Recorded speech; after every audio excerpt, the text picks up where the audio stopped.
બેઠા છે. તુલસીદાસજી કહે આ ત્રિભુવન ગુરુ કેવા લાગે છે કે જાણે શાંત રસ બેઠો હોય એવું લાગે.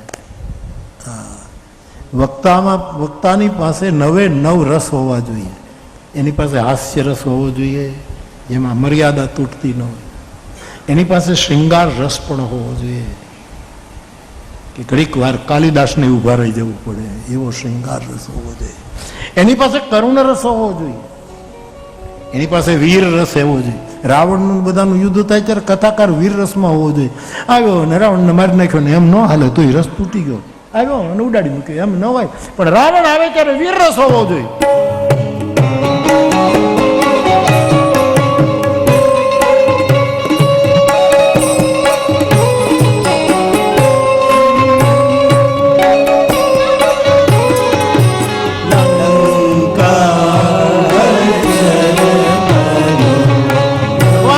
ધનુષ ઉપર બાણ ચડાવ્યું સાહેબ અને જે વીર રસ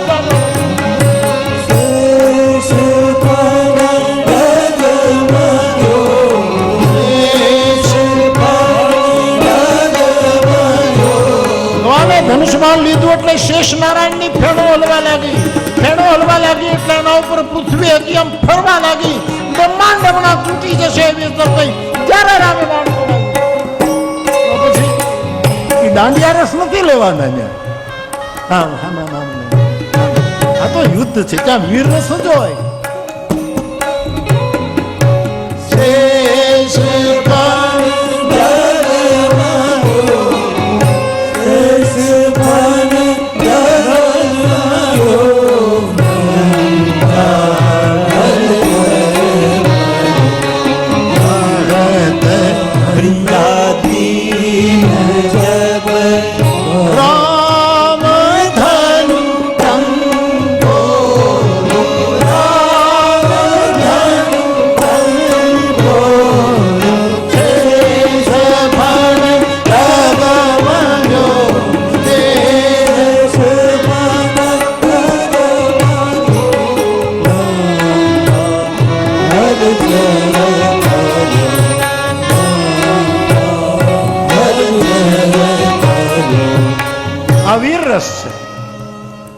અદભુત રસ હોય.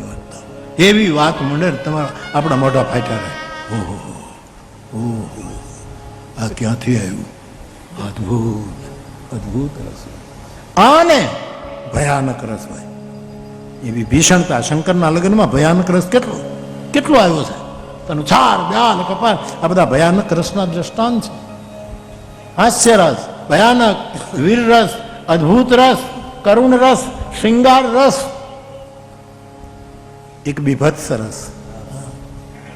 લંકાના યુદ્ધ મેદાનમાં જ્યારે ભયંકર યુદ્ધ ચાલે છે પછી એક કાગડો કોકના હાથર પકડીને જાય છે અને એના મોઢામાંથી બીજો કાગડો છીની લે. આ બધા બીભત્સ રસો છે. આંતરડાઓની હારમાળા નાખી નાખીને બધા લડે. આ બધા બીભત્સ રસો. પણ મૂળ રસ શાંત રસ હોવો જોઈએ. એમાંથી બધા રસો નીકળે અને પાછા શાંત રસમાં સમાય. મારો મહાદેવ શાંત રસ જાણે ધારણ કર્યો હોય દેહ એવું બેઠા છે. પોતાના પતિને આવી રીતે જોતા પાર્વતીને એમ થયું કે આજે અવસર છે, આજે બરાબર મોકો છે. મારા પતિને હું જઈને રામકથા વિશે પૂછું અને મને રામની કથા સંભળાય. પાર્વતી અવસર જોઈને પગલા માંડી.